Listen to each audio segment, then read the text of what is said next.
ASB Polyfest 2019.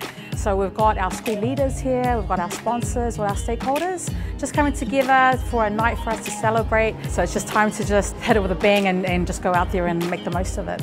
Being part of Kowson Girls Samoan group, you know how it's like all girls, so it's like a sisterhood that we have, like that we can all like just be ourselves, express ourselves culturally.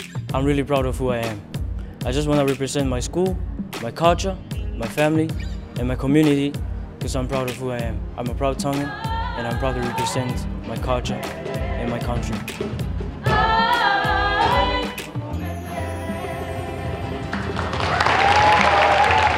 Honestly, it's like a life-changing experience.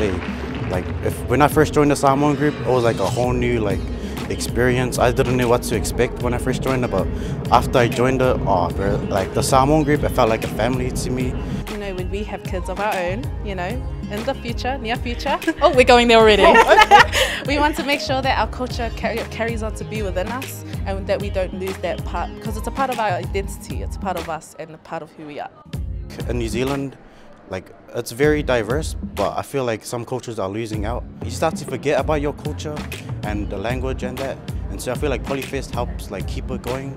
There'll always be a Polyfest, ASB Polyfest, and we'll always have our children coming through to learn the culture. They get excited about it. Just come expecting good food, good vibes, good culture and good company.